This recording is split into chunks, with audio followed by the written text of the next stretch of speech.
شیطان الرجیم بسم اللہ الرحمن الرحیم۔ آج انشاءاللہ ہم 4 صورتیں کور کریں گے اور پہلی صورت جو ہے سورہ الواقعہ، اذا وقعت الواقعہ لیس لوقعتها کاذبہ حافظۃ رافعہ۔ اس سورہ مبارکہ میں اللہ تعالیٰ نے قیامت کا ایک منظر پیش کیا ہے، اور یہ منظر کیا ہے کہ اس وقت جو وہاں پہ لوگ موجود ہوں گے، اور خاص طور پہ ان میں سے وہ لوگ جو کہ مسلمان ہیں، ان کو 3 گروہوں میں تقسیم کر دیا جائے۔ ایک ہے وکنتم ازواجا ثلاثہ، ایک ہے سابقون، اور دوسرا گروہ ہے اصحاب الیمین، اور تیسرا اصحاب المشأمہ۔ سابقون کے لیے اللہ تعالیٰ فرماتے ہیں کہ ان کو جنتوں کی بڑی نعمتیں دی جائیں گی، اور بڑی نعمتوں کا ذکر کرنے کے بعد اللہ فرماتے ہیں کہ یہ کیا ہوں گے، ان کی تعداد کتنی ہوگی، سلۃ من الاولین وقلیل من الاخرین، کہ جو اولین لوگ ہیں جو نبی صلی اللہ علیہ وسلم کے ساتھ اور ان کے بعد کے زمانوں میں آئے، ان میں تو یہ لوگ زیادہ ہوں گے، لیکن بعد کا زمانہ جو گزرتا چلا جائے گا تو ان کی تعداد بھی کم ہوتی چلی جائے گی۔ اور اس کے بعد اللہ فرماتے ہیں اصحاب الیمین، وہ لوگ جو سیدھے ہاتھ والے ہوں گے، جن کو اللہ سیدھے ہاتھ پہ رکھیں گے، اور ان کے لیے بھی جنت اور جنتوں کی نعمتیں وہاں پیش ہیں۔ اللہ نے ان نعمتوں کا ذکر کیا، لیکن ان کے بارے میں اللہ نے فرمایا کہ سلۃ من الاولین وسلۃ من الاخرین، کہ شروع کے لوگوں میں بھی یہ بہت سے ہوں گے، اور آخر کے لوگوں میں بھی یہ بہت سے ہوں گے، کثیر تعداد میں ہوں گے۔ آج کے لیے زمانے کے لحاظ سے بھی دیکھا جائے تو یہ لوگ جو اصحاب الیمین ہیں کثیر تعداد سے ہوں گے۔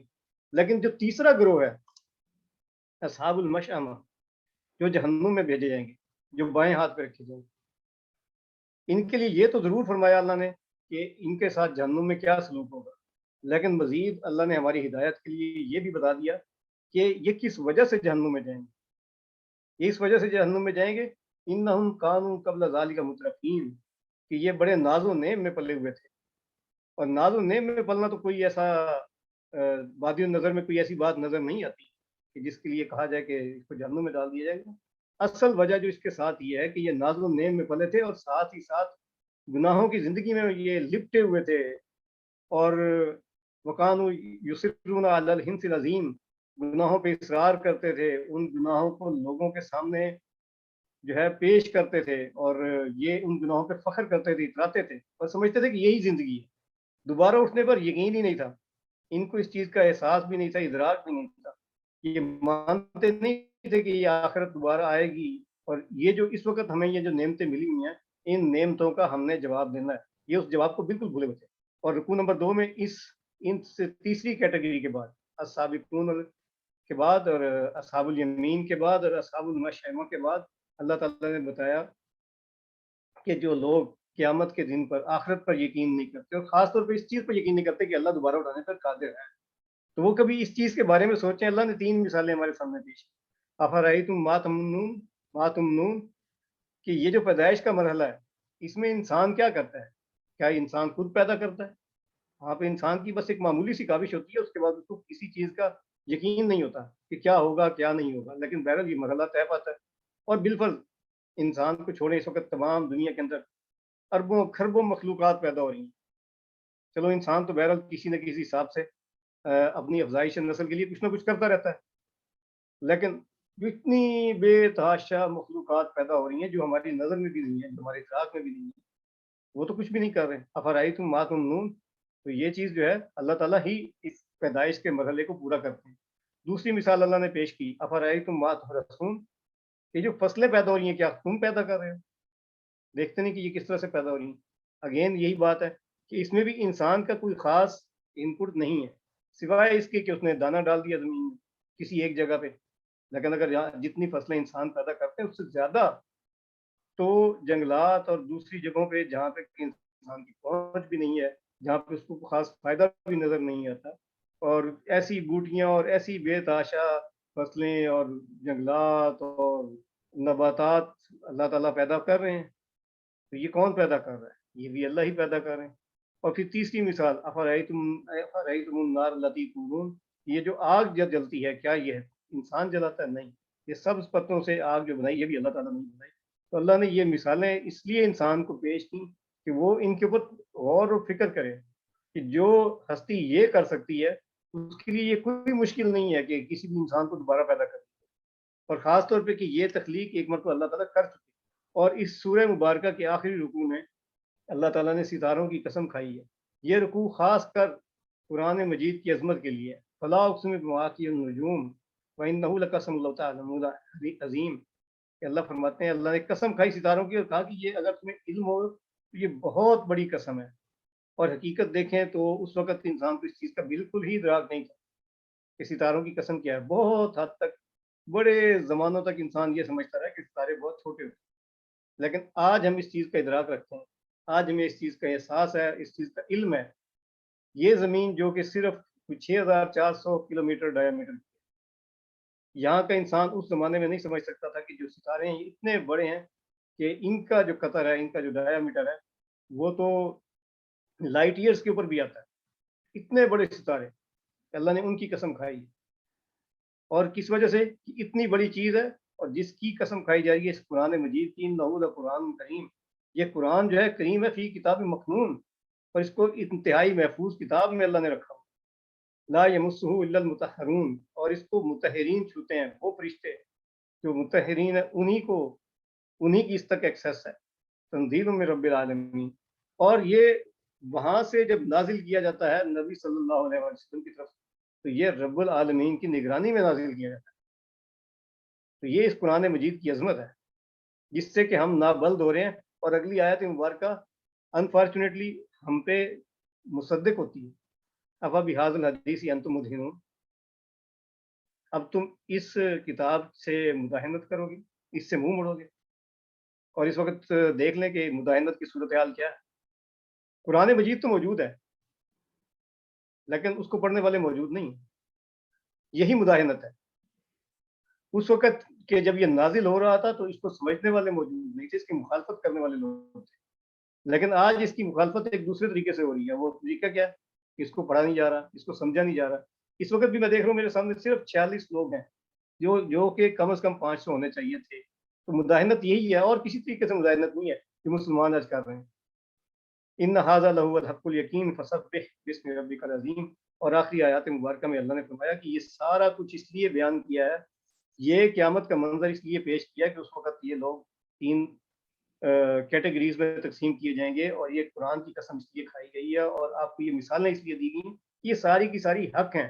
اس میں سے کچھ مثالیں تو وہ ہیں جو ہمیں بالکل نظر آتی ہیں، جیسے پیدائش کی اور فصلوں کی مثال دی اللہ نے، اولاد کی، تو یہ ہمیں نظر آتی ہیں. قرآن مجید کی مثال اللہ نے فرمائی تو یہ اللہ خود ہی بہترین طور پر جانتے ہیں. اور جو قیامت کا منظر ہے وہ تو ہمارے لیے آئی اوپنر ہے. بس اے نبی صلی اللہ علیہ وآلہ وسلم اپنے رب عظیم کی نام کی تسبیح کرو. تو یہ تھی ہمارے پاس سورہ الواقعہ. اس کے بعد ہم انشاءاللہ آگے بڑھتے ہیں سورہ الحدید کی طرف. سبح للہ ما فی السماوات والارض وهو العزیز الحکیم. یہ مدنی سورہ ہے اور ابتدائے سورہ میں شان الہی جو ہے وہ بیان کی. لہو ملک السماوات والارض یحیی و یمیت وهو علی کل شیء قدیر والاول والآخر والظاہر والباطن وهو بكل شیء علیم. اور اس کے بعد اللہ تعالیٰ نے ہمارے لیے جو ہدایت رکھی وہ ہے انفاق فی سبیل اللہ، اللہ کے رستے میں خرچ کرنا، اللہ کے دین کی اعانت، اشاعت اور اللہ کے دین کی تبلیغ کے لیے خرچ کرنا، اس کو پھیلانے کے لیے خرچ کرنا اور اللہ کے رستے میں جہاد کے لیے خرچ کرنا. یہ ہے انفاق فی سبیل اللہ. اور یہ سورہ مبارکہ خاص کر جہاد کے بارے میں، اور جہاد میں بھی جو خاص کر انفاق کا معاملہ ہے کہ انسان جو ہے وہ اپنی جان بھی قربان کر دیتا ہے لیکن اپنا مال قربان کرنا پسند نہیں کرتا. اللہ فرماتے ہیں آمنوا باللہ ورسولہ وانفقوا مما جعلکم مستخلفین فیہ، کہ جس مال کے تم خلیفہ بنائے گئے ہو، جو مال تمہیں دیا گیا ہے اس میں سے خرچ کرو. یہ ہمیں جو مال دیا گیا ہے، یہ جو نعمتیں ہیں، یہ ہمارے پاس جو صلاحیتیں ہیں، جو رزق ہے، اولاد ہے، مما جو کچھ بھی ہمیں دیا گیا، یہ سب کا سب جو ہے یہ اللہ کی طرف سے بطور خلافت دیا گیا ہے کہ یہ آپ کو دیا گیا اور اب اس میں آپ کی آزمائش ہے کہ اب آپ اس کو اللہ کے رستے میں واپس لوٹا رہے ہیں یا نہیں لوٹا. اور پھر چونکہ انفاق نہ کرنے کے لیے ایک منافقت کی سوچ بھی پائی جاتی ہے تو اللہ تعالیٰ نے ہمیں وارننگ دی. وَمَا لَكُمْ لَا تُؤْمِنُونَ بِاللَّهِ وَرَسُولِهِ وَالرَّسُولُ يَدْعُوكُمْ لِتُؤْمِنُوا بِرَبِّكُمْ. کیا ہو گیا تمہیں کہ تم ایمان نہیں لاتے؟ کس طرح سے ایمان نہیں لاتے کہ اللہ کے رسول تو آپ کو بلا رہے ہیں، معاہدہ تو ہو چکا ہو اللہ کے ساتھ، لیکن ایمان نہ لانے کی کیا طریقہ کار ہے کہ جب اس ایمان لائے کے اوپر چلنے کے لیے کہا جاتا ہے کہ آپ اے مومنین اب آئیے جہاد کا وقت آ گیا. جہاد کے وقت میں پہلا مرحلہ انفاق کہ مال اکٹھا کیا جائے، جہاد کا سامان اکٹھا کیا جائے اور آگے بڑھے. تو لوگ جو اس میں پارٹیسپیٹ نہیں کرتے، جو اس میں شرکت نہیں کرتے، تو وہ اپنا نفاق جو ہے واضح کر دیتے ہیں. اور اللہ نے فرمایا جہاد سے قبل خرچ کرنے والے اور جہاد کے بعد خرچ کرنے والے کبھی بھی برابر نہیں ہو سکتے. کیوں؟ کیونکہ ان لوگوں نے اس وقت خرچ کیا جب ابھی تو کوئی کامیابی نظر نہیں آ رہی تھی. جب یہ نظر آ رہا تھا کہ اگر اس جہاد سے ہم گزر گئے تو مال بھی ضائع ہو جائے گا، جان بھی ضائع ہو جائے گی، لیکن انہوں نے اس سے پہلے خرچ کیا. اور بعد والے جو کامیابی ہونے کے بعد آئے اور انہوں نے خرچ کیا تو کبھی بھی برابر نہیں ہو سکتے، ان کے درجات ہمیشہ ڈفرینٹ رہیں گے. اور اللہ فرماتے ہیں هو الذی ينزل علی عبده آیات بینات لیخرجکم من الظلمات الی النور. اور یہ آیات اس لیے آپ کے سامنے رکھی جا رہی ہیں کہ آپ کو اندھیروں سے اللہ نور کی طرف لے جائیں، اس صراط مستقیم کی طرف لے جائیں جو کہ ہمارے لیے اللہ پسند فرماتے ہیں. اور پھر اس کے بعد اگلے رکوع میں منافقین کا رویہ ہے اور ان کا وہ انجام جو قیامت کے دن ان کے سامنے پیش ہے. سب سے پہلے تو انفاق کے لیے اللہ نے مثال دی قرض حسنہ ہے کہ آپ اللہ کو قرض حسنہ دیجئے تاکہ اللہ آپ کو اس سے بڑھا چڑھا کر لوٹائے. اگر قرض حسنہ نہیں دیں گے، دین کی اعانت میں خرچ نہیں کریں گے تو پھر اس کا نقصان کیا ہوگا کہ اس دنیا میں بھی آپ کو کچھ نہیں ملے گا اور آخرت میں بھی کچھ نہیں ملے گا. اور جن لوگوں نے ہمارے سامنے مثال ہے، صحابہ نے انفاق کیا، اللہ نے ان کو اسی دنیا کے اندر بادشاہی دی، اللہ نے آدھی دنیا ان کے پاؤں کے نیچے رکھ دی. اور قیامت کے دن یہ منافقین جو اس وقت لوگوں کو روکتے تھے اللہ کے راستے میں خرچ کرنے سے، ان کے لیے اللہ مثال فرما رہے ہیں کہ قیامت کے دن مومنین جب جا رہے ہوں گے پلسرات کو تو ان کے پاس تو نور ہوگا، وہ اپنے نور کی روشنی میں جا رہے ہوں گے. لیکن وہ منافقین المنافقون والمنافقات للذین انظرونا نقتبس من نورکم، کہ وہ کہیں گے کہ مومنوں کو کہ ہم بھی تو تمہارے ساتھ تھے، ہمیں بھی تھوڑا سا نور دو تاکہ ہم بھی تمہارے ساتھ آگے بڑھیں. انہیں کہا جائے گا ارجعوا وراءکم فالتمسوا نورا، یہاں سے ہٹو، پیچھے جاؤ اور جہاں سے جا کے اپنا نور لے آؤ. وہ پیچھے سے مل رہا ہے، وہاں سے لے آؤ. اور وہ پیچھے ہٹیں گے تو ان کے درمیان دروازے کو بند کر دیا جائے گا اور یہ اب کل صراط سے نیچے ہی گریں گے جہنم کے عمیق گہرائی میں. اور وہ کہیں گے اس وقت مومنین کو کہ ہم تو دنیا میں تمہارے ساتھ ہوا کرتے تھے، بالکل ہمارے ساتھ ہی رہتے تھے، اللہ ہمیں منافقت سے بچائے. لیکن اللہ نے ان کی منافقت واضح کر دی کہ کس طرح سے رہتے تو ساتھ ہی رہے، لیکن کیا ہوتا تھا کہ یہ فتنے میں رہتے تھے ہمیشہ، یہ دین کے رستے پر نہیں چل رہے ہوتے تھے، یہ اس سے گمراہ کر رہے ہوتے تھے، خود بھی گمراہ ہوتے تھے. پھر یہ موقع پرست تھے، جہاں فائدہ نظر آیا وہاں پہ چلے گئے. اگر دین میں فائدہ نظر آ رہا ہے تو آپ کے ساتھ ہے، اگر نہیں نظر آ رہا تو نہیں ہے. اگر فتح مل رہی ہے تو غنیمت لینے کے لیے پہنچ گئے. اگر یہ احساس ہے کہ ہمارا لشکر بڑا ہے اور کفار کا چھوٹا ہے، بالکل یہ حاضر. اور پھر امانی جھوٹی توقعات کہ وہ کام نہیں کیے جا رہے جو اللہ کو پسند ہے، وہ کام نہیں کیے جا رہے جو قرآن اور حدیث کہتے ہیں. لیکن توقع یہ ہے کہ بس ہم جائیں گے کیونکہ مسلمانوں کے گھر پیدا ہوئے تو ہم جنت میں چلے جائیں گے. اور پھر ہمارے لیے آیت مبارکہ آیت نمبر 16، اے ایمان لانے والوں کے لیے ابھی وہ وقت نہیں آیا کہ ان کے دل اللہ کے ذکر سے پگھلیں اور اس کے نازل کردہ حق کے آگے جھکیں. اور پھر ہمیں مثال دی گئی ان لوگوں کی جو ہم سے پہلے گزرے ہیں، اہل کتاب. وَلَا يَكُونُوا كَالَّذِينَ أُوتُوا الْكِتَابَ مِن قَبْلُ فَطَالَ عَلَيْهِمُ الْأَمَدُ، اور ان لوگوں کی طرح نہ ہو جائیں جنہیں پہلے کتاب دی گئی تھی، جو اہل کتاب میں پہلے، پھر ان کے اوپر ایک لمبی عمر گزر گئی، لمبا عرصہ گزر گیا تو کیا ہوا فَقَسَتْ قُلُوبُهُمْ، تو ان کے دل سخت ہو گئے اور آج میں ان میں سے اکثر فاسق بنے ہوئے. تو دیکھا جائے تو انفارچونیٹلی ہمارے اوپر بھی اس وقت یہی ماحول ہے کہ ہمیں بھی کتاب دی گئی، ہم اہل قرآن ہیں، ایک عرصہ گزر چکا ہوا تو اب ہم قرآن سے نابلد ہوتے جا رہے ہیں. اور کیا ہے پریکٹیکلی ہم فاسق بنے ہوئے ہیں، ہم قرآن کو نہ سمجھ رہے ہیں نہ اس کے اوپر چل رہے ہیں. اللہ ہمیں اس سے بچائے اور وہ کام جو اللہ چاہتے ہیں ہم کریں اس کے لیے ہم آگے بڑھیں. اور وہ کام کیا ہے؟ لِيَقُومَ النَّاسُ بِالْقِسْطِ، کہ لوگوں کے درمیان عدل قائم کیا جائے. سب سے پہلے اس رکوع مبارکہ میں اللہ تعالیٰ نے جنت کی مثال دی کہ جنت ہے کتنی بڑی. یہ آج 5 اور 10 مرلے کے پلاٹ کے لیے لوگ اتنا پریشان ہوتے ہیں، اور اللہ نے جنت کی وسعت بتائی، ارضھا کارض السماء والارض، کہ اس کی جو چوڑائی ہے، اس کی جو عرض ہے، طول نہیں، اس کا جو عرض ہے وہ کتنا ہے، جتنا کہ آسمان اور زمین. اور اس سے آپ اس کی طوالت کا اندازہ لگا سکتے ہیں. اور پھر اللہ نے بتایا کہ وہ لوگ اللہ کو بالکل پسند نہیں ہیں، مختال فخور، شیخی خورے، فخر کرنے والے، الذین یبخلون جب خلون یامرون الناس بالبخل، وہ لوگ جو کنجوس ہوں اور کنجوسی کرنے کے لیے اکساتے بھی ہوں، کہ کنجوسی کرنے کا حکم دیتے ہیں. کیوں کنجوسی کریں؟ تاکہ اللہ کے راستے میں خرچ نہ کیا جائے. یہ آیا، یہ ہے سورہ مبارکہ خاص کر انفاق فی سبیل اللہ کے لیے. اور اللہ نے بتایا کہ اللہ نے اس سے پہلے آیت نمبر 25 میں جو رسول بھیجے ہیں، کتاب، میزان اور حدید، لقد ارسلنا رسلنا بالبینات وانزلنا معهم الکتاب والمیزان وانزلنا الحدید. یہ چاروں چیزیں اللہ نے اس لیے بھیجی ہیں لیقوم الناس بالقسط، کہ انسانوں کو اس عدل حقیقی کے اوپر لے کے آیا جائے. عدل حقیقی کیا ہے؟ وہ اللہ کا دین ہے، جو کہ شرک سے پاک ہو، جس میں اللہ کا مقام جو ہے وہ واضح ہو کہ معبود وہی ہے، الہ وہی ہے. اور انسانوں کا مقام واضح ہو کہ انہوں نے اس معبود کی عبادت کرنی اور اللہ کے حقوق پورے کرنے ہیں، اور بین الناس حقوق جو ہیں وہ پورے کرنے ہیں. لیقوم الناس بالقسط، یہ ہے اللہ کا سیدھا سا دین. اور پھر وہ اللہ آزما رہا ہے، وَلِيَعْلَمَ اللَّهُ مَن يَنصُرُهُ وَيُرْسِلُهُ بِالْغَيْبِ، اور وہ دیکھ رہے کہ کون اس کی اور اس کے رسولوں کی مدد کر رہا ہے. ان اللہ قوی عزیز، وہ قوی ہے اور عزیز ہے. تو اس سورہ مبارکہ میں آخر میں ایک خاص جو پہلو اللہ نے ہمارے سامنے پیش کیا وہ ہے رحمانیت کا. کہ اللہ نے مثال دی کہ نوح علیہ السلام، ابراہیم علیہ السلام، اور اس سے پہلے جو انبیاء گزرے، اور حضرت عیسیٰ علیہ السلام، یہ تو سب انبیاء جو ہیں یہ مینار ہدایت تھے.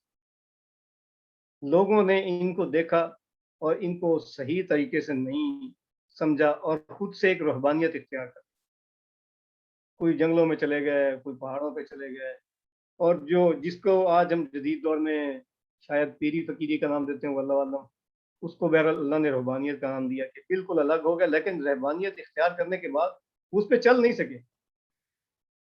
ماں کتبنا، اللہ نے کہا ہم نے ان کے لیے رہبانیت نہیں لکھی تھی، لیکن انہوں نے خود اپنے اوپر لکھ لی. علیہم الا ابتغاء رضوان اللہ فما رعوها حق رعایتها. تو خود سے انہوں نے رہبانیت اختیار کی، لیکن پھر کیا کیا؟ اس کا حق بھی ادا نہیں کر سکے.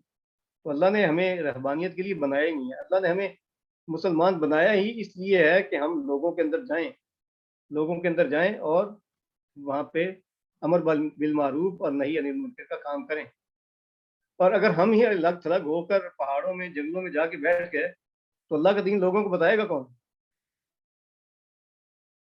تو رہبانیت جو ہے اس سے اللہ نے یہاں پہ شدید منع فرمایا. اور مزید اللہ نے فرمایا کہ اے لوگوں جو ایمان لائے ہو، اللہ سے ڈرتے رہا کرو اور اس کے رسول پر ایمان لاؤ. اللہ تمہیں اپنی رحمت کا دوہرا اجر دے گا اور تمہیں وہ نور دے گا جس کی روشنی میں تم چلو گے، اور تمہارے گناہ بھی معاف کر دے گا. یہ دوہرا اجر بھی اس لیے بتایا اللہ نے کہ اس لیے کہ اہل کتاب جان لیں لِأَلَّا يَعْلَمَ أَهْلَ الْكِتَابِ أَلَّا يَقْدِرُونَ عَلَىٰ شَيْءٍ مِّن فَضْلِ اللَّهِ وَأَنَّ الْفَضْلَ بِيَدِ اللَّهِ يُؤْتِيهِ مَن يَشَاءُ وَاللَّهُ ذُو الْفَضْلِ الْعَظِيمِ. یہ اس لیے کہ اہل کتاب جان لیں کہ اللہ کے فضل کے کسی حصے پر انہیں کوئی اختیار نہیں. یہ رہبانیت والے جو لوگ ہیں یہ خود ساختہ کہانیاں لوگوں کو سناتے ہیں کہ جی فلاں صاحب جو ہے وہ درخت پہ چڑھ گئے، فلاں صاحب جو ہے وہ دریا پہ چلے گئے، فلاں سمندر پہ چلے گئے، فلاں پہاڑ پہ چلے گئے، فلاں نے ایک چادر پھینکی تو ساری جناب یہ معاملہ ہو گیا، اس نے سلام پھیرا تو لوگ حافظ ہو گئے. یہ ساری کی ساری یہ کہانیاں سناتے ہیں. اور اس لیے اللہ بتا رہے ہیں کہ یہ جو اجر اس لیے دوہرا دیا جائے گا کہ ایمان اس طرح سے لائے ہو جو اللہ کے اوپر ایمان لانے کا حق ہے، کہ اللہ کے فضل کے کسی بھی حصہ پر انہیں اختیار نہیں ہے. اور یہ کہ سارا فضل اللہ ہی کے ہاتھ میں، وہ جسے چاہے دے، اور اللہ بڑے ہی فضل والا ہے. تو یہ ہمارے پاس تھی سورہ الحدید، اور انشاءاللہ ہم اب آگے بڑھتے ہیں سورہ المجادلہ کی طرف. قد سمع اللہ قول التي تجادلك في زوجها وتشتكي الى الله والله يسمع تحاوركما ان اللہ سمیع بصیر. سب سے پہلے تو اس سورہ مبارکہ میں زہار کا واقعہ، اور زہار سے بھی پہلے اللہ نے اپنا معجزہ دکھایا حضرت عائشہ رضی اللہ عنہ کو، جو فرماتی ہیں کہ حضرت خولہ نبی صلی اللہ علیہ وسلم کے ساتھ بات کر رہی تھی حجرہ میں، اور آواز حضرت عائشہ رضی اللہ عنہ تک نہیں پہنچ رہی تھی. اور اسی اسنا میں پھر اللہ نے آیات نازل فرمائی. تو حضرت عائشہ فرماتی ہیں کہ میں نے اس دن اللہ کو پہچانا کہ وہ آواز جو مجھ تک نہیں پہنچ رہی تھی، لیکن اللہ اس بات کو سن رہے تھے، اور اللہ تعالیٰ نے یہ آیات نازل فرمائی. اور زہار کے لیے اللہ نے کفارہ جو ہے وہ بتا دیا کہ اس کا کفارہ یہ ہے کہ ایک غلام کو آزاد کر دیا جائے.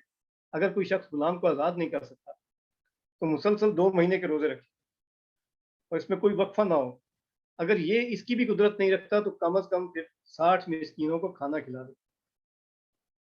اور یہ کفارہ ہے. اگر یہ کفارہ کر لے تو اس کے بعد جو ہے وہ کہ اپنی بیوی کے ساتھ دوبارہ معاملہ جو ہے وہ پہلے کی طرح ہو سکتا ہے اس کے ساتھ. ذالک لتؤمنوا باللہ ورسولہ. اور یہ بھی کفارہ اس لیے رکھا گیا جو تم ایمان لاؤ اللہ کے اوپر اور رسول کے اوپر. وتلک حدود اللہ. اور یہ اللہ کی حدود ہیں. وللکافرین عذاب علیم.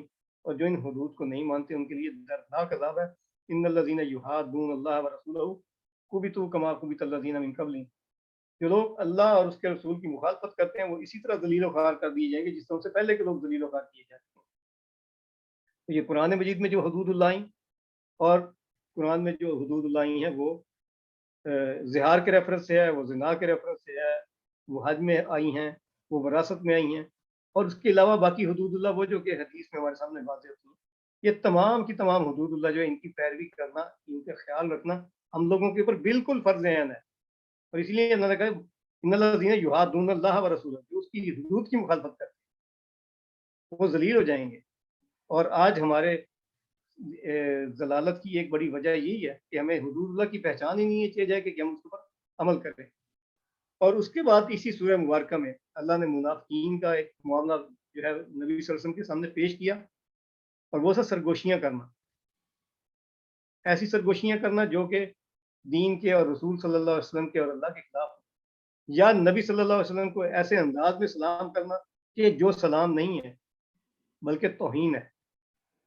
اور اس کے لیے اللہ تعالیٰ نے ہمیں ہدایت فرمائی. یا ایھا الذین آمنوا اذا تناجیتم فلا تتناجوا بالاسم والعدوان ومعصیۃ الرسول.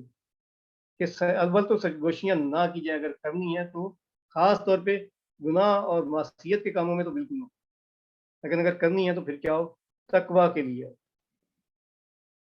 واتقوا اللہ الذی الیہ تحشرون. اور اس اللہ سے ڈرو کہ جس کے پاس واپس لوٹنا ہے. دوسری بات جو ہمیں آداب مجلس کی بتائی وہ یہ ہے کہ مجلس میں کشادگی پیدا کریں. کوئی شخص اگر آ جائے تو اس کو جگہ دیں, اس کو اپنے دل میں بھی بٹھائیں اور اس کو جگہ بھی دیں تاکہ وہ مجلس میں بیٹھے اور فیض حاصل کر سکے اس مجلس سے. تفصحوا فی المجالس فافصحوا یفصح اللہ لکم. آپ اپنی مجالس کو وسعت دیں تاکہ اللہ جو ہے آپ لوگوں کو وسعت دیں. اور پھر جب کوئی معاملہ ہو, کوئی مجلس ہو, کوئی بیٹھک ہو, کسی چیز کا کوئی معاملہ پیش ہو رہا ہو تو اننیسیسری لمبی نہ ہو. اور اگر آپ کو وہاں سے اٹھنے کا کہہ دیا جائے تو اٹھ کے چلے جائیں, برا نہ منائیں کہ کسی شخص کو کہہ دیا گیا وہ چلا جائے, یا مجلس جو ہے وہ بذات خود بے ترتیب ہو گئی, بے ربط ہو گئی اور بس چلی جا رہی ہے. وَإِذَا قِيلَ انشُزُوا فَانشُزُوا. جب آپ سے کہا جائے اس کو اٹھنے کا تو چلے جائیں. اور پھر چوتھی بات جو اللہ فرماتے ہیں وہ یہ ہے کہ یہ مجالس جو ہے وہ علمی طور کی ہونی چاہیے, یہ اللہ کو پسند ہے. وَالَّذِينَ أُوتُوا الْعِلْمَ دَرَجَاتٍ. جو علم والے لوگ ہیں ان کے لیے اللہ فرماتے ہیں ان کو تو درجات عطا کی جائیں. تو اس لیے اگر یہ مجالس ہوں تو زیادہ تو بہتر یہ ہے کہ یہ علم کے لیے مجالس ہوں, دین کے لیے ہوں, ایسے معاملات کے لیے جو اللہ کا تقویٰ اور اللہ کے دین کی روش کے اوپر ہوں, نہ کہ یہ ایسی مجالس ہوں جن سے جو ہے گناہوں کے اور معصیت کے کام ہوتے ہیں. اور اس کے بعد اس سورہ مبارکہ کے آخری رکوع میں منافقین کی اللہ نے مثال دی کہ یہ اپنی منافقت کو چھپانے کے لیے قسموں کو ڈھال بناتے ہیں مسلسل. پہلی بات تو اللہ نے فرما دی کہ یہ آتے ہیں اور نبی صلی اللہ علیہ وسلم کے سامنے سلام ایسے پیش کرتے ہیں کہ جو کہ سلام نہیں ہے اور جو کہ اللہ کو پسند نہیں ہے. اور پھر یہ جا کے کہتے ہیں ابھی تو ہمیں تو کوئی نقصان نہیں ہے, حالانکہ ہم نے تو بڑی غلط بات کی. پھر جب ان کو کوئی کام کہا جاتا ہے یا کچھ کہا جاتا ہے یا کوئی معاملہ ان کے سامنے پیش آتا ہے تو یہ قسمیں کھاتے ہیں کہ ہم تو آپ کے ساتھ ہیں, لیکن یہ ہے کہ یہ ساتھ ہوتے بھی نہیں ہیں. تو اللہ فرماتے ہیں کہ اولئک حزب الشیطان, یہ حزب الشیطان ہے. الا ان حزب الشیطان هم الخاسرون. اور آپ یہ جان لیں کہ یہ حزب الشیطان جو ہے یہ خسارے میں ہی رہیں گے. اور اس کے بالکل برعکس جو ہے وہ حزب اللہ ہے, وہ لوگ جو کہ اولئک حزب اللہ, الا ان حزب اللہ هم المفلحون, کہ وہ لوگ جو حزب اللہ ہیں وہ فلاح میں رہیں گے. اور اللہ نے حزب الشیطان کو الذلین سے کہا ہے.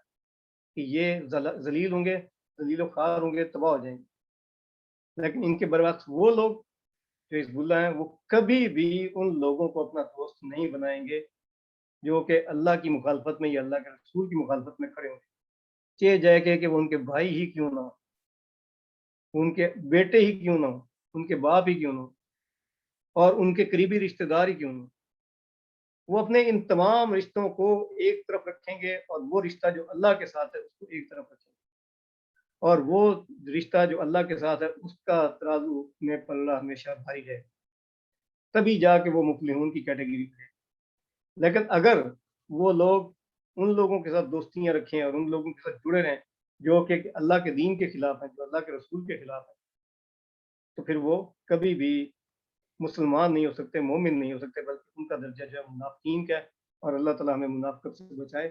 یہ تھی ہمارے پاس سورہ الحشر، اور آگے بڑھتا سورہ مجادلہ، اور آگے بڑھتے ہیں آخری سورہ جو آج کی ہے سورہ الحشر۔ سبح للہ ما فی السماوات و ما فی الارض وهو العزیز الحکیم۔ اس میں جو پہلا معاملہ ہے وہ انشاءاللہ اس سورہ مبارکہ کے آخر میں پیش کریں گے، لیکن اس سے پہلے آگے بڑھتے ہیں تو جو اس میں دوسرا معاملہ ہمارے سامنے آتا ہے وہ مال فے کا۔ مال فے کے لیے اللہ نے فرمایا کہ یہ مسلمان ریاست کے مسالے عامہ کے لیے استعمال ہوگا، کس لیے کہ فللہ وللرسول وذی القربى والیتامى والمساکین وابن السبیل، یہ ان تمام معاملات اور ان سے ریلیٹڈ جو دیگر معاملات ریاست کے پیش آتے ہیں ان سب کے لیے مال فے ہوگا۔ اور مال فے وہ مال ہے جو کہ میدان جہاد سے باہر ملے۔ فار ایگزامپل ایک فوج میدان میں آ کے لڑ رہی تھی تو اس فوج سے جو کچھ ملے گا وہ تو غنیمت ہوگا، لیکن اس فوج کی شکست کی وجہ سے شہر سرنڈر ہو گیا تو وہ شہر جو ہے وہ مال فے ہوگا، بلکہ غنیمت نہیں ہوگا۔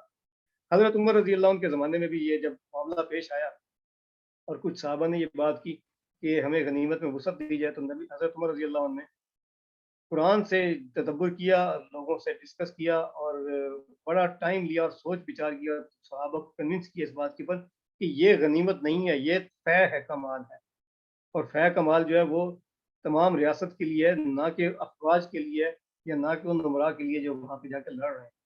اور حضرت عمر رضی اللہ عنہ کا یہ تدبر ہے کہ ہمارے لیے بھی رہنمائی کا باعث ہے، اور تمام دنیا کے اندر کسی نہ کسی فارم میں یہ امپلیمنٹ بھی ہوا ہوا ہے، اور اس کے لیے اللہ تعالیٰ نے ہمیں مثال کیا دی ہے، ہمارے لیے ہدایت کیا ہے کہ وہ غنیمت جو میدان جنگ سے ملے تو وہ تو افواج کے لیے ہے، لیکن جو باقی لوگوں کے لیے جو مال ہے وہ سارا اس کے لیے اللہ نے ہمارے سامنے تین ہدایات پیش کی کہ یہ کس وجہ سے باقی لوگوں کے لیے ہے، یا کس وجہ سے یہ مسلمان ریاست کا جنرل مال ہے۔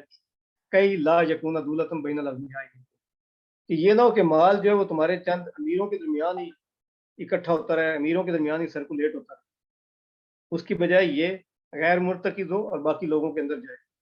اور دوسری جو اللہ نے وجہ بیان فرمائی وہ یہ ہے وَمَن يُوقَ شُحَّ نَفْسِهِ فَأُولَٰئِكَ هُمُ الْمُفْلِحُونَ، کہ لوگوں کو ان کے نفس کے بخل سے بچایا جائے، لوگ بخیلی سے باہر آئیں اور اس کے بجائے وہ مال کو اکٹھا کرنے کی بجائے اس کو خرچ کرنے والا حوصلہ رکھیں۔ اور تیسری جو وجہ بتائی اللہ نے فرمایا کہ یہ آئندہ جو مسلمان ہونے والے والذین جاؤوا من بعدہم یقولون ربنا اغفر لنا ولاخواننا الذین سبقونا بالایمان، کہ جو بعد میں آئے اور وہ اللہ سے مغفرت کی بھی دعا کریں، اور اپنے ان بھائیوں کے لیے بھی جو ہم سے پہلے مسلمان ہوئے یا ہم سے پہلے جو ہم سے سبقت لے گئے، ولا تجعل فی قلوبنا غلا للذین آمنوا، اور ہمارے درمیان ہمارے لوگ دلوں کے اندر مسلمانوں کے لیے کوئی کینہ نہ ہو، ربنا انک رؤوف رحیم۔ تو یہ ان لوگوں کے لیے اللہ نے فرمایا کہ یہ مال ہے، اور حضرت عمر رضی اللہ عنہ نے اس مال فے کا یہی فیصلہ فرمایا کہ یہ آئندہ جو لوگ مسلمان ہوں گے ان کے لیے بھی ہوگا، جن علاقوں کو فتح کیا گیا ان کے لوگوں کو دعوت دین دی جائے گی، وہ لوگ بھی مسلمان ہوں گے تو ان کو کیا ملے گا؟ مسلمان ہونے کے بعد وہ آپ کے غلام تو نہیں رہ سکے، اور پھر یہ کہ اس طرح تو پھر یہ ہو جائے گا کہ چند ایک لوگ جو ہیں ایک بہت بڑی امپائر کے مالک بن جائیں گے، تو یہ تو اللہ کے دین کی ریکوائرمنٹ نہیں۔ تو حضرت عمر رضی اللہ عنہ کے یہ جو بروقت فیصلہ ہے یہ ہمارے لیے مشعل راہ بھی ہے، اور یہ آج کی جو ہماری افواج ہیں ان کو معلوم بھی ہونا چاہیے کہ مال غیر ہے کیا ہے اور مال غنیمت کیا ہے۔ اور اس میں اللہ تعالیٰ نے ہمارے سامنے جو دوسری بات رکھی وہ منافقوں کا رویہ ہے۔ اصل میں یہ جو سورہ مبارکہ ہے یہ اس معاملے پہ چل رہی ہے کہ جب بنو نذیر کو وہاں سے نکالا گیا، جب انہوں نے نبی صلی اللہ علیہ وسلم کو قتل کرنے کی ناکام کوشش کی، اور اس کے بعد ان کے بارے میں فیصلہ کیا گیا کہ ان کو یہاں سے نکال دیا جائے گا مدینہ سے. جب ان کو نکالنے کا فیصلہ کیا گیا تو عبداللہ بن ابی نے ان کو خط لکھا اور اس میں ہمدردی کی اور کہا کہ ہم تمہارے ساتھ نکلیں گے, تمہیں کوئی بھی یہاں سے نہیں نکال سکتا. اور یہ اللہ نے یہاں پہ منافقوں کا رویہ بیان کیا. ان کا رویہ کیا ہے؟ ایک تو وہ ان کے ساتھ ہمدرد ہیں, مسلمانوں کی بجائے غیر مسلموں کے ساتھ ان کی ہمدردی. دوسرا یہ کہ جو ان سے وعدے کر رہے ہیں وہ بھی جھوٹے ہیں, یہ ساتھ نکلنے والے نہیں ہیں, ان کے اپنے دل ڈرے ہوئے ہیں. تیسری وجہ اللہ نے فرمائی کہ یہ لڑنے کے قابل لوگ نہیں ہیں. اگر ان کے اندر اتنی ہمت ہوتی تو یہ مسلمانوں سے ہی آ کے لڑ لیتے. چوتھی وجہ بتائی اللہ نے کہ یہ اوٹ سے لڑیں گے, پیچھے سے چھپ کے لڑیں گے, اور ان کے اندر اتنی ہمت نہیں ہے کہ سامنے سے آ کے لڑیں. پھر پانچویں وجہ یہ ہے کہ اللہ نے فرمایا کہ یہ متحد نہیں ہے, باسم بینہم شدید, یہ تو ان کے درمیان آپس میں ہی بڑی شدید منافرت ہے. اور پھر وقلوبہم شتیٰ تحسبہم جمیعا وقلوبہم شتیٰ, آپ تو یہ خیال کر رہے ہیں کہ یہ تو بہت بڑی جمعیت ہے لیکن ان کے دل آپس میں جڑے ہوئے نہیں ہیں. تو یہ منافقوں کا رویہ. اور انفارچونیٹلی آج دیکھ لیا جائے تو مسلمانوں کا بھی یہی حال ہے, آپس میں کوئی بالکل اتحاد نہیں ہے. جمعیت بہت بڑی ہے لیکن دل آپس میں جڑے ہوئے نہیں, لڑنے کے قابل ہی نہیں ہے. کسی علاقے پہ اگر فیصلہ کر لے کوئی کافر کہ اس علاقے پہ حملہ کرنا ہے تو مسلمان بھی ساتھ مل جاتے ہیں. 40 50 ملکوں کی فوج بن جاتی ہے اور ایک مسلمان ملک کا ستیہ راستہ کرتا ہے. ان کے اندر اتنی ہمت بھی نہیں ہوتی کہ یہ آ کے سامنے سے لڑیں, یا اتنی ہمت بھی نہیں ہوتی کہ اپنے ملک میں قرارداد ہی پاس کر دیں کہ آپ ہمارے مسلمان بھائیوں کو مارنے جا رہے ہو, تو اگر آپ نے ہمارے مسلمان بھائیوں کو مارا تو ہم آپ سے نفرت کریں گے, یہ بھی نہیں کہہ سکتے. تو یہ منافقوں کا رویہ, یہ مسلمانوں کا رویہ نہیں. پھر اس کے بعد ہمارے پاس جو اللہ نے کامل ہدایت فرمائی ہمارے سامنے پیش کی, وہ یہ ہے کہ یا ایھا الذین آمنوا اتقوا اللہ ولتنظر نفس ما قدمت لغد, کیا ایمان والو اللہ سے ڈرو اور اس چیز کو ذہن میں رکھو کہ آئندہ اعمال کے بارے میں, کہ آئندہ کل کے لیے تم کیا اعمال کر رہے ہو. فاتقوا اللہ, اور مزید اللہ سے ڈرو. ان اللہ خبیر بما تعملون, کہ اللہ خبیر ہے, اللہ جانتا ہے, اللہ کو ہر بات کی خبر ہے جو تم جو بھی کام کر رہے ہو. وَلَا تَكُونُوا كَالَّذِينَ نَسُوا اللَّهَ فَأَنسَاهُمْ أَنفُسَهُمْ أُولَٰئِكَ هُمُ الْفَاسِقُونَ, اور ان لوگوں کی طرح نہ ہو جاؤ جنہوں نے اللہ کو بلا دیا. جب انہوں نے اللہ کو بلایا تو اللہ نے ان کو ان کا اپنا آپ ہی بلا دیا. وہ اپنے ذات کے بارے میں,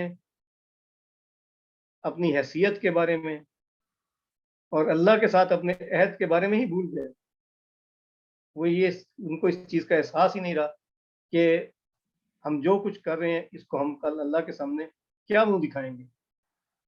اولئک هم الفاسقون, وہ تو فاسق ہو گئے. کیوں؟ کیونکہ انہوں نے اللہ کو بلا دیا. آج انفارچونیٹلی مسلمانوں کی بھی یہی صورت ہے. لا یستوی اصحاب النار واصحاب الجنۃ اصحاب الجنۃ هم الفائزون. اللہ نے فرمایا کہ جہنمی اور جنتی لوگ تو برابر نہیں ہو سکتے, اور جو کامیاب لوگ ہیں وہ تو وہی ہیں جو کہ اصحاب الجنہ ہے. اور اس کے بعد اسماء الحسنہ کا گلدستہ اللہ نے فرمایا اس سورہ مبارکہ میں, واللہ الذی لا الہ الا هو عالم الغیب والشہادہ والرحمن الرحیم, واللہ الذی لا الہ الا هو الملک القدوس السلام المؤمن المہیمن العزیز الجبار المتکبر.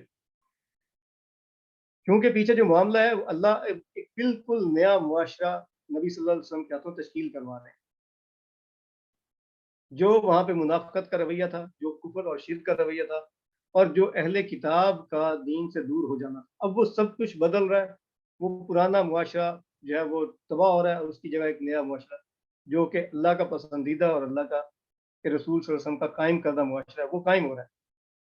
اور اس کے لیے اللہ نے اپنی وہ صفات متبرکات جو ہے وہ پیش کی ہیں کہ وہ ملک القدوس السلام المومن المہیمن العزیز الجبار المتکبر ہے جو یہ کام کروا رہا ہے. ہمیں چاہیے کہ ہم حزب اللہ کی طرف ہیں, ہم اپنے رسول صلی اللہ علیہ وسلم کی سائڈ پہ ہیں. جب ہم اس سائڈ پہ ہوں گے تو ہم ان صفات سے متصف اپنے رب کی نعمتوں کے حقدار ہوں گے. سبحان اللہ عما یشرکون, واللہ الخالق الباری المصور, وہ مصور ہے جو اب ایک نیا معاشرہ جو ہے اس کی شکل پیش کر رہا ہے, اس کی تصویر کشی کر رہا ہے, اس کو بنا رہا ہے, اس کی تخلیق کر رہا ہے. لہ الاسماء الحسنی,